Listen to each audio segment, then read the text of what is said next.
parallèle des épisodes classiques de d'Homme à Homme qui paraissent tous les 15 jours, je vais vous proposer une série de témoignages d'hommes que j'accompagne en cercle de parole et d'écoute. L'idée est de découvrir une part de qui ils sont, de comprendre pourquoi ils se sont dirigés vers ces espaces et ce que cela leur a apporté. Alors bienvenue au cœur du cercle, bonne écoute.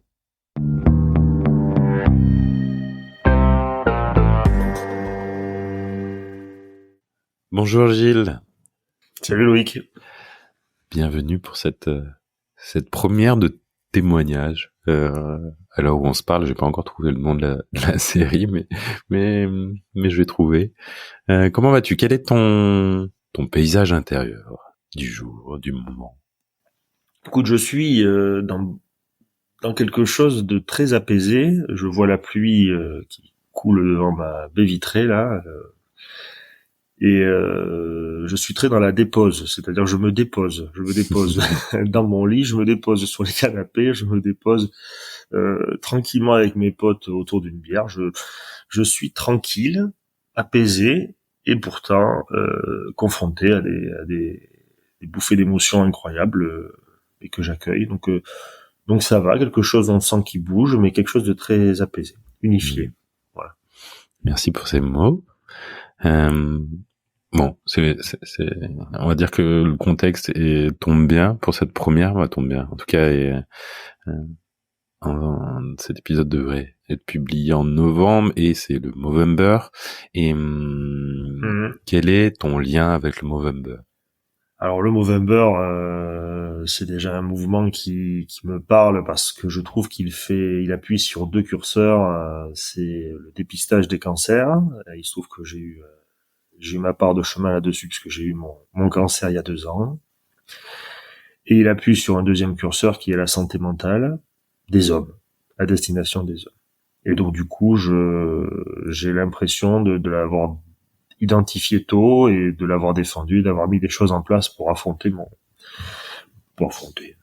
être sur mon chemin. Voilà, le chemin qui m'était réservé et cheminer dans la bonne direction, dans l'apaisement. Voilà. Et donc ce cancer qui est arrivé il y a 2 ans m'a conforté dans mon engagement. Ça fait 12 ans que je suis dans une équipe locale. Et ce cancer, est-ce que c'est ok pour toi d'évoquer ce qui t'est, parce que moi je sais ce qui t'est arrivé, mais est-ce que tu peux en parler? Oui, c'est le cancer à 45 ans c'est un cancer du sein, pas très fréquent chez les hommes, il y en a 500 par an. Donc un peu la surprise, mais en même temps un historique familial qui faisait de moi quelqu'un qui était passé à côté de l'information parce que j'avais pas voulu l'avoir.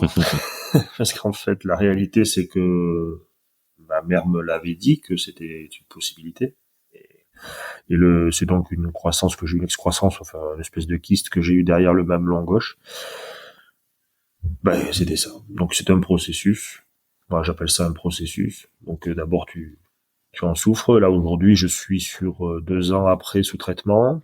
Je suis sous un traitement qui éloigne les risques de récidive. Je suis a priori sorti après tous les contrôles, sorti pour l'instant des risques de récidive, mais je reste quand même très contrôlé, surveillé, et j'ai surtout appris énormément sur moi. Voilà. Et aujourd'hui, je suis plus le même qu'il y a 2 ans, et ma famille non plus. J'imagine. Voilà. Comment ça a été d'accueillir cette maladie pour toi, qui plus est un homme, qui plus est un cancer du sein? Ouais, c'est un parcours très typé, très avec clinique de la femme, tout est en rose, tout ça. Donc il y avait une part de j'étais quand même directeur, j'étais capitaine de l'équipe qui travaillait sur les cancers masculins. Enfin, je défendais l'idée du dépistage des cancers masculins, donc c'était assez aussi risible sur certains aspects que j'ai un cancer aussi typé féminin. Mais ce côté risible, t'imagines bien, je l'avais pas en permanence. Au contraire, le parcours c'est d'abord un choc, mais si tu vas après, c'est très sexualisé comme parcours. Mais du coup, moi j'étais déjà un peu en chemin et je me suis dit, ça devait être ainsi. Donc j'ai pris ça avec un peu de distance. Par contre, comme dans beaucoup de maladies, l'important est de passer à l'action. Et donc très rapidement, quand on t'installe le système d'injection, ainsi de suite, tu te dis j'y vais. Mais il y avait l'apaisement psychique qui allait avec. Il fallait que je travaille sur mon psychisme. Il fallait que quelque chose se passe dans ma tête parce que être en résistance par rapport à ça, c'était pas possible. J'étais très émotif, on va dire. Ça m'avait évidemment secoué. J'avais pleuré dans ma voiture à maintes reprises et je rentrais en disant j'ai pleuré. J'avais pas pleuré devant ma famille. J'ai pleuré devant ma femme après, en me disant que j'avais peur de mourir. Et en fait, cette réalité elle est venue du fait que je pensais qu'on mourrait de tous les cancers, de ma méconnaissance, et puis ensuite de la méconnaissance de mes ressources internes. C'est-à-dire que je me sentais incapable de gérer cette angoisse. Et en fait, j'avais deux options. Dans mon parcours personnel, j'avais eu déjà des épreuves de FIV. J'avais du mal à avoir des enfants. Je m'étais renfermé et je m'étais verrouillé et ça m'avait failli foutre en l'air mon couple. Et ce jour-là, j'étais allé voir un psychiatre à la demande de ma femme. Et en fait, ça m'avait aidé. Donc là, j'ai pas voulu jouer ce jeu-là. Donc il fallait de toute façon ouvrir le champ et ouvrir la communication. Et donc j'ai attaqué de communiquer avec mes filles, avec ma femme sur mes états d'âme. Et voilà. Et après, il y a eu donc une espèce de dynamique qui s'est mise en place où là, j'ai lâché prise. J'ai dit bon j'ai ça à faire. Je vais pas faire le costaud, je vais pas faire le bonhomme. Qu'est-ce que je peux faire pour m'aider au mieux, m'accompagner au mieux. Et le fait de partager tes états d'âme, qu'est-ce que ça a changé dans tes relations? D'abord, moi, je trouve que ça sonne juste, déjà. C'est-à-dire que il y a ce sentiment de vérité qu'on n'a pas, qu'on a l'impression de faire tomber les masques. Voir papa pleurer dans le lit quand il va accompagner sa petite fille pour se coucher. Entendre papa expliquer qu'il va pas mourir, mais qu'il va être chauve et qu'il va falloir qu'il affronte ça. Pour une petite fille de 8 ans, c'est la position du père et la position de l'être humain aussi qui s'exprime en même temps. Et c'est humainement très fort. T'as le sentiment que l'enfant t'aide, que tu t'aides toi-même, que tu lâches des choses. Et en fait, il y a un sentiment très étrange de précarité psychologique après d'ouvrir enfin les vannes et en même temps de lâcher prise et de soulagement, en fait. Donc, dévoiler ces états d'âme, c'est à la fois, certes, de la fragilité, mais c'est aussi se retrouver soi-même. C'est se retrouver dans des états, si tu veux, où on souffle, quoi. Et moi, ça m'a fait du bien. Ça a été pas toujours facile, mais pour ça, il y a plein de choses qui t'accompagnent, les lectures, les gens qui ont des visions très humaines, les amis, les proches, prennent une place très différente. C'est l'amour qui prend une place très différente. Il y a beaucoup d'amour dans l'entourage, mais aussi dans les êtres humains que j'ai eu l'occasion de croiser pendant 2 ans. Voilà. Tu as cité le mot accompagner. Tu t'es fait accompagner, tu as fait une thérapie, c'est ça? Oui. Oulala, ça a été un long chemin, mais ça a été quelque chose qui était de l'ordre. C'est amusant parce que j'avais quelque chose, on va dire, à libérer en moi, je pense. Cette libération en moi avait du mal à être accueillie par, on va dire, la médecine classique. C'est-à-dire, j'avais un espace d'expression sensible, que certains qualifieront d'énergétique ou un espèce de déséquilibre qui n'était pas perceptible dans des symptômes. Voilà, je sentais pas qu'il y avait un problème psychologique profond. Je sentais qu'il y avait surtout besoin d'exprimer des choses. Et donc, je suis allé vers des accompagnements.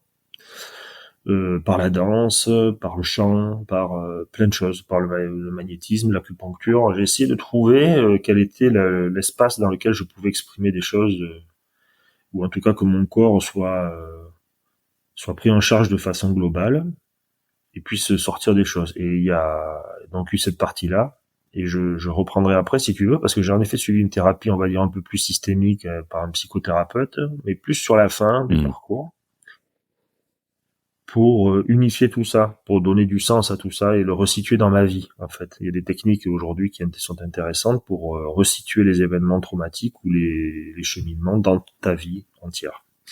Mais il y a eu surtout pendant ces 2 ans, et surtout la dernière année, là, l'arrivée de quelque chose que je suivais depuis un moment, c'est les cercles d'hommes. Je suivais quelqu'un en Suisse qui s'appelait Benjamin Ries et qui faisait des choses. Et en fait, je disais c'est chouette, mais qu'est-ce qu'il est loin.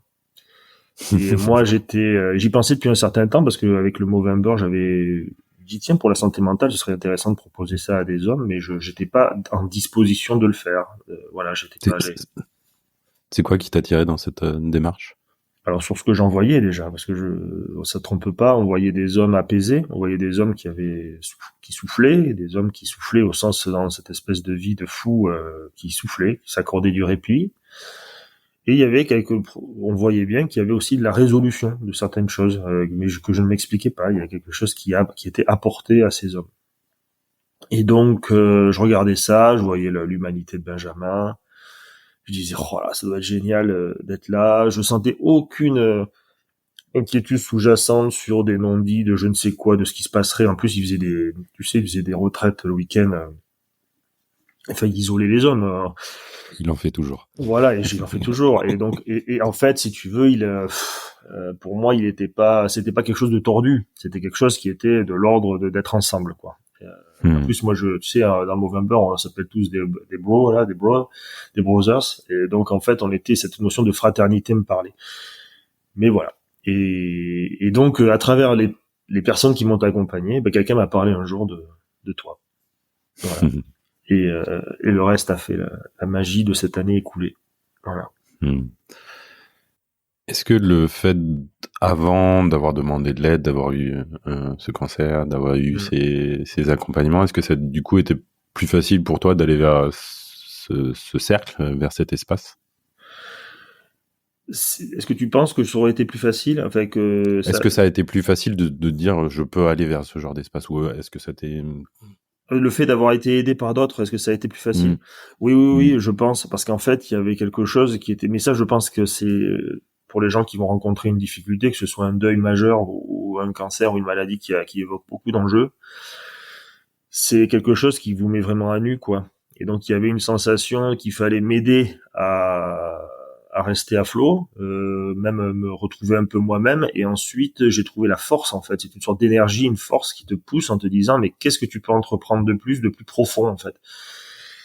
Et je trouve que le partage entre pairs est une des premières priorités, parce qu'en fait il y avait ce côté chez moi, qu'est-ce qui me coince, c'est que j'arrivais pas à en parler autour de moi à d'autres hommes facilement, ou que j'étais enferré dans mon truc, et que j'en avais marre de toujours voir ça à travers mon propre problème, au sens que tout était qu'à cause de moi, entre guillemets, ou que j'avais été formaté comme ci ou comme ça. Je trouvais que c'était important d'échanger, et donc ça m'a donné la force, je trouve, mais on va dire qu'il y a une première phase de libération un peu énergétique, de se dire je passe à autre chose que mon médecin classique, médecin traitant.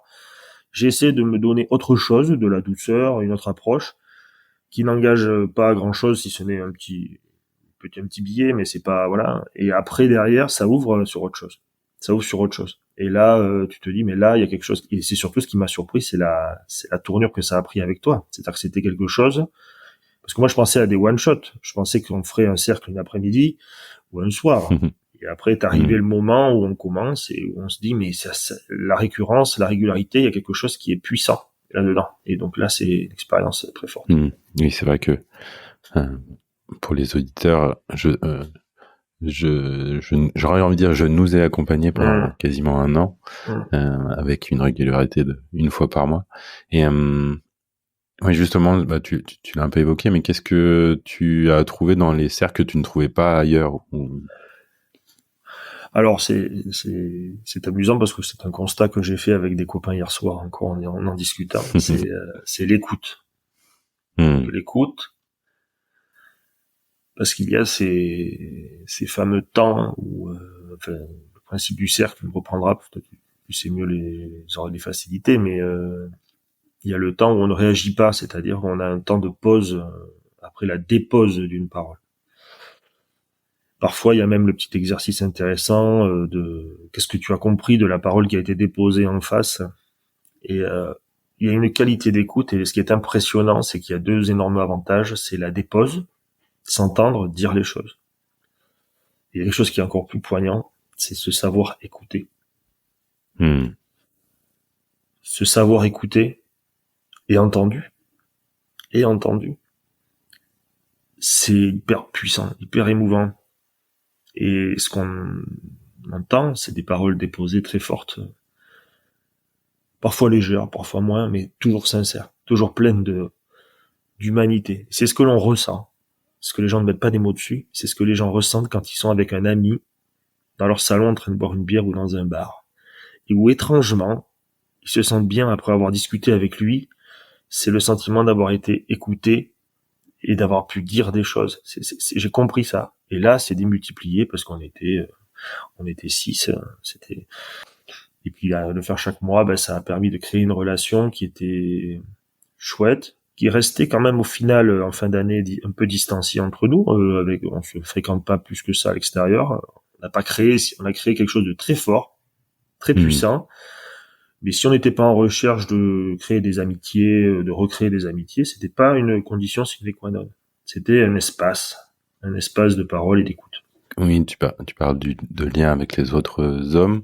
Oui, comment tu les qualifierais, ces liens avec... Pour moi, c'est vraiment la notion de fraternité et d'avoir croisé du masculin, des hommes.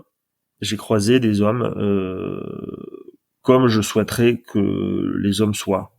C'est-à-dire dans un espace de lenteur, dans un espace de sécurité, dans un espace où on s'autorise à dire ce que l'on ressent, où on ne renie pas ses sensations, ses sentiments, on les exprime,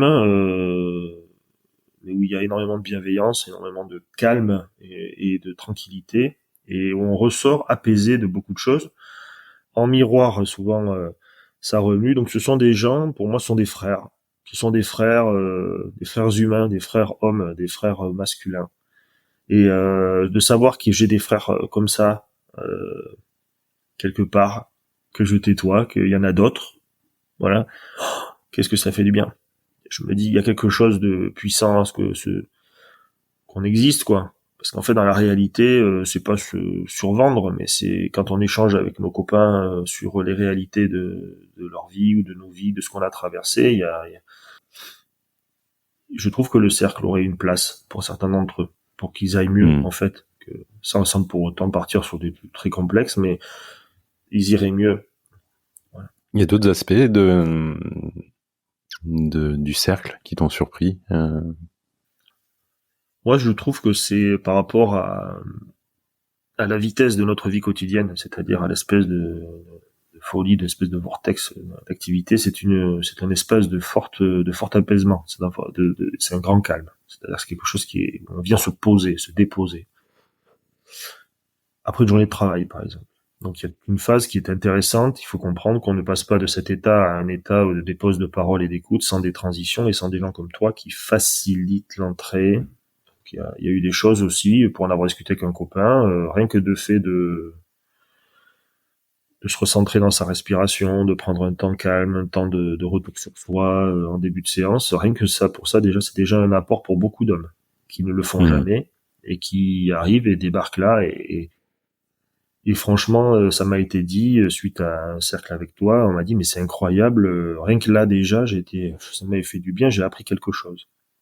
Et après, ce que je trouvais intéressant aussi, c'est qu'on n'est pas juste assis pendant toute la séance. Et je trouvais intéressant aussi que dans une séance où on passe du temps ensemble, en fait, il y a aussi des phases dynamiques de coopération, des phases un peu punchées, un peu pour pas rester dans la position statique ou dans la tête, quoi, dans le ressenti aussi ou dans le cœur, et être aussi dans le muscle, dans bouger un peu, voilà, c'est sympa. Non, franchement, j'ai trouvé aussi les fermetures de cercles émouvantes où on se dit, ben voilà, on s'est accordé ce moment. Et j'ai trouvé le format particulièrement doux, mais aussi sécure. Donc ça, c'est important. J'ai trouvé sécure. Et est-ce que tu parles de la fermeture, effectivement, de cette fermeture de cercle où notamment j'amène avec quoi j'ai envie de repartir, éventuellement une intention. Est-ce que ça t'as senti du mouvement entre chaque cercle? Est-ce que ça incitait une dynamique, quelque chose, un mouvement? Ah oui. Moi, en fait, ce qui est particulier dans la vie, c'est ce que je pense, c'est qu'il y a des rebonds et des échos. En fait, on a une vie d'écho permanent. Et il y a comme cette sécurité de se dire le cercle existe déjà entre les cercles. Le fait de comprendre que ce cercle, tu l'auras le mois prochain.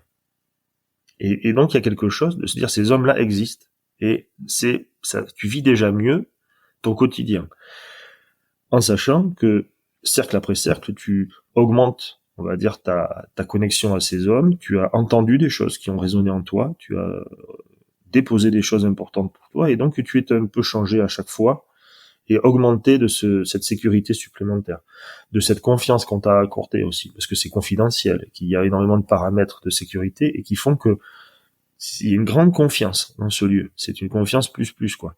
Et donc, tu pars avec. Par contre, ce qui est chouette, c'est que ça bouge beaucoup, c'est les émotions. C'est-à-dire, c'est la réceptivité. Moi, chez moi, ça a bougé beaucoup de réceptivité à beaucoup de choses. Au beau, à la nature, à plein de choses. Comme si je m'accordais, j'étais enfin doux avec moi-même. Voilà. Et ça, donc c'est pas des évolutions, on va dire, par palier, par prise de conscience majeure. Tu te lèves pas le matin en disant, oh punaise, grâce au cercle, j'ai compris ça. En fait, ce qui se passe, c'est que des choses font écho en toi. Je trouve, hein, ça fait écho en toi, ça chemine. Ça reste pas. Mais il y a une notion de douceur et de confiance qui s'installe, une consolidation, en fait. Moi, je pense que j'ai vécu dans une société d'hommes, en insécurité. Je pense que j'ai plein de sécurité que j'avais pas. Et pour affronter la maladie, par exemple, j'avais besoin de me mettre en sécurité sur d'autres choses. Et j'ai tâtonné. Et le cercle d'hommes m'a donné une sécurité d'être humain profonde, mais par le partage et par la fraternité, pas par une démarche thérapeutique directe, c'est-à-dire on n'a pas traité une pathologie directement, chose qui peut être très utile quand il y a besoin. Mais là, c'était pas l'objectif. L'objectif, c'était créer quelque chose et les processus de résolution. Alors ça, c'est intéressant, de résolution à la suite des cercles. Moi, j'ai trouvé que j'ai des choses qui se sont éclaircies, des points de vue qui se sont éclaircis suite au cercle, des regards sur certaines choses qui m'arrivaient ou mes réactions. Et ça, c'est un gros apprentissage parce que c'est quelque chose qui est nouveau. Ouais, qu'est-ce que t'as appris de toi à travers ces cercles? Ou qu'est-ce que ça a éclairé de toi? Bah ça a montré que j'étais quelqu'un de formidable, que j'avais des qualités, que j'avais pas toujours. Excuse-moi, je suis un peu ému, mais voilà, hein, toujours pareil. Hein. Des qualités que j'ai mis du temps à accepter, à comprendre. De l'entendre de la voix d'autres hommes, ça a été très puissant. Elles ont pu s'exprimer aussi pleinement. Elles m'ont aidé à éclaircir mon regard sur mon activité professionnelle, dans ma pratique professionnelle. Donc c'est ça que j'ai surtout, ce regard sur mes émotions qui arrive, et j'ai un regard très bienveillant. Est-ce qu'elles sont là? Elles sont là et c'est chouette. Et c'est là, c'est bien. Et elles veulent dire quelque chose, comme la voix d'ailleurs, la voix qui change. Ça, j'ai découvert ça avec Jessica qui me fait faire des vocalises. Le corps parle, mes émotions sont là, ça sort, et donc il faut laisser sortir, laisser filer. Ça a été des moments d'une grande richesse, et c'est ça que ça m'a appris. Et puis le don, quoi, le don en toute humanité, le don du temps, de l'écoute, le don de l'écoute. Moi, j'ai appris ça. C'est un don énorme, c'est un cadeau énorme. Hier, j'étais encore ému de voir mes potes prendre le temps de m'écouter, et moi, j'essayais de mettre une vraie écoute sur ce qu'ils me disaient pour essayer de comprendre vraiment qu'est-ce qu'il voulait dire, voilà. Mais en laissant parler, mais en écoutant bien, sans être déjà dans la phrase d'après, hein, en écoutant bien ce qui va être dit. Et pour les élèves, je suis enseignant. Pour les élèves, c'est bien aussi, je crois, parce que quand ils me parlent, quand je leur parle, il y a quelque chose que j'ai trouvé un peu changé dans le canal de communication. Et mes enfants aussi, bien sûr. Et ma femme. Oui, voilà. J'ai justement envie de rebondir là-dessus, parce que là, t'as parlé de ta relation avec tes amis. Qu'est-ce que ça a changé comme dans ta façon d'entrer en relation, que ce soit avec tes enfants et avec ta femme? Bah écoute, oui, c'est il se joue des choses très subtiles hein, dans les familles, entre les jeux de masques, les postures qu'on peut avoir. J'en ai fait tomber plein. Les filles, j'ai souvent demandé, vous trouvez que j'ai changé? J'ai questionné savoir si des choses avaient été ressenties par elle aussi. On a ouvert la parole, donc on a une famille où on se dit les choses. Ça, c'est chouette. J'ai repositionné aussi toute l'humanité de mes enfants et de ma femme dans ma vie. J'ai pas fait comme si c'était quelque chose d'acquis, que c'était quelque chose de gratuit, que c'était quelque chose d'anecdotique ou de superficiel. Que c'est devenu quelque chose de majeur. C'est devenu quelque chose de principal, d'essentiel et de premier, en fait. D'entretenir cette relation avec ma femme de confiance, de gentillesse, de douceur, d'écoute, et avec mes filles aussi, de respect de ce qu'elles sont et pas juste de ce que je voudrais qu'elles soient. Voilà. Et donc ça a amené des choses, des réflexions et du temps que je m'accordais à moi. Comme on dit, j'ai appris un peu à me foutre la paix et à leur foutre la paix de façon pratique. Et ça s'est fait surtout par cette démarche de mieux les écouter, de mieux m'écouter, j'ai un peu cessé en fait de m'observer en permanence, de me prendre la tête avec ça. Par contre, j'ai laissé couler. Je me suis dit maintenant, fais-toi confiance, intuitivement, tu vas savoir. Et dans les faits, je suis content. Je trouve que le cercle d'hommes, entre autres, hein, et tout ce que j'ai fait avant et mon parcours, ce parcours particulier, fait que je suis intuitivement plutôt bien positionné. Après, ça veut pas dire qu'on fait pas des bêtises ou des erreurs de propos. Voilà. Et la vie, elle est telle qu'elle est. Hein. Elle te bouffe, elle t'entraîne sur un rythme d'enfer. Et il y a des moments, tu repars en mode hyper stressé, hyper préoccupé, en oubliant des choses. Mais le tout, c'est d'en revenir, quoi. Et d'en revenir, et puis de permettre à chacun de s'émanciper, de devenir celui qui doit être. Et donc, voilà. J'ai le sentiment que je me suis fait ce cadeau avec toi, avec les copains, là, et que je participe à faire ce cadeau à mes proches. Voilà. Mais ça a été c'est très émouvant de se rendre compte du chemin parcouru, quoi. Parce que c'est un an sans travailler, c'est un an à regarder la pluie tomber, à regarder les arbres, les feuilles pousser, puis les feuilles tomber. Enfin, d'abord tomber, puis ensuite pousser, c'était tomber avec mes cheveux. Et j'ai suivi le rythme de la saison, je suis allé bien profond, là, bien deep, pendant l'hiver 2021. Et mes filles étaient là, hein. Et je dormais comme un ours qui hiberne sous les yeux de ses enfants. Il faut pas réveiller papa, voilà. Papa récupère. Et aujourd'hui, le cheminement personnel, Sophie m'a laissé faire tout ce que je voulais entreprendre. Je suis parti à gauche, à droite. Je suis parti tout droit marcher dans les champs derrière chez moi. Marcher. Lentement. Et j'ai repris l'activité pro l'année suivante à mi-temps, et tranquillement et sûrement, j'ai pu restituer un peu ce que j'avais appris sur moi, puis surtout je me suis découvert beaucoup plus apaisé et tranquille. Et donc aujourd'hui, je ne vis pas dans l'anxiété de la mort, par exemple. C'est un truc important. J'ai mis en place des outils qui font que les enjeux sont placés à peu près là où ils doivent être placés. Ils ne sont pas dans la condition sine qua non que je vive le plus longtemps possible pour que mes enfants puissent vivre heureux, par exemple. Je dois vivre simplement mon temps de vie à moi, voilà, le mieux possible. Donc j'ai abattu plein d'enjeux qui sont paralysants, en fait. Donc voilà, et le cercle y a bien contribué, tu sais. Voilà. Et comment tu te sens aujourd'hui en tant qu'être humain? Plein, entier, assez, ouais, mais c'est bien que tu te définisses comme un être humain. Mais je me sens aussi homme, hein. Je me sens aussi homme, c'est ça le truc, c'est qu'il faut... Il y a pas j'aime pas trop le thème de déconstruire, en fait. C'est plutôt changer d'angle de lecture, c'est une posture que tu as le droit de vouloir parler de façon charmante à une jeune femme en boîte sans être automatiquement te sentir mal. Si tu te sens mal, c'est qu'il y a un problème avec toi-même. C'est pas un problème intrinsèque à la relation homme-femme. Il y a plein d'hommes qui plaisent aux femmes, plein de femmes qui plaisent aux hommes, et qui se parlent avec beaucoup de douceur et qui arrivent à des moments d'intimité très forts. C'est pas le problème. Le problème, c'est qu'est-ce que ça te renvoie. Et donc ça, tu le déconstruis pas, en fait, parce que tu prends une posture différente. Et moi, j'étais en soirée samedi à Bordeaux, ma posture sur le dance floor avec des femmes autour, n'est pas une posture de prédateur, mais c'est une posture d'homme qui est bien avec lui-même. Et quand on est bien avec soi-même, ben on sourit, on est bien, on est heureux d'être là, les échanges sont fluides, on discute, et puis ben, évidemment c'est charmant, c'est agréable. Et donc on n'est plus dans ces espèces de choses que l'on s'impose, mais on n'est pas non plus autre chose. On reste un être humain qui partageons un moment. En plus, danser, c'est quelque chose qui, tu le sais, ça c'est tu pratiques. Danser, c'est quelque chose de très fort.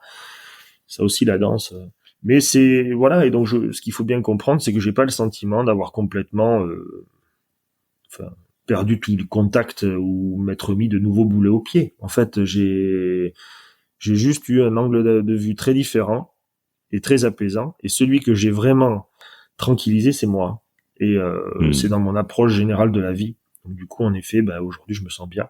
Et le passage par une thérapie un tout petit peu plus classique m'a permis d'intégrer un petit peu mieux tous ces moments de ma vie, d'accepter aussi que pendant 2 ans, c'était difficile. Ça a pu être dur pour moi, psychiquement, tout ça. Il y a eu d'autres petits drames qui avaient précédé, d'autres drames qui avaient précédé. Et donc, ça avait bien impacté la famille. Et c'était quand même une goutte de plus. Et en fait, au final, on en sort par le haut. Moi, je me sens bien. Je me sens, voilà. Donc c'est super. Et aujourd'hui, je suis très heureux d'être avec toi, d'envisager des choses ou de pouvoir communiquer auprès d'autres cette réalité-là, quoi. C'est un chemin, c'est un cheminement. Donc en fait, ce cheminement, il est jamais fini. On dirait que c'est un chemin qui est jamais fini, mais c'est un chemin. Et puis sur ce chemin, tu déposes des choses, mais tu laisses pas tout tomber. C'est ça qu'il faut que les hommes comprennent. C'est que tu laisses pas tout tomber. Tu te retrouves toi-même souvent. Tu comprends mieux qui tu es. Faut pas. Moi, je trouve que le partage entre pairs, c'est la première des choses. Voilà. Va terminer ainsi. Est-ce que t'as un mot, un conseil ou quelque chose que juste pour terminer? Oui, moi confiance.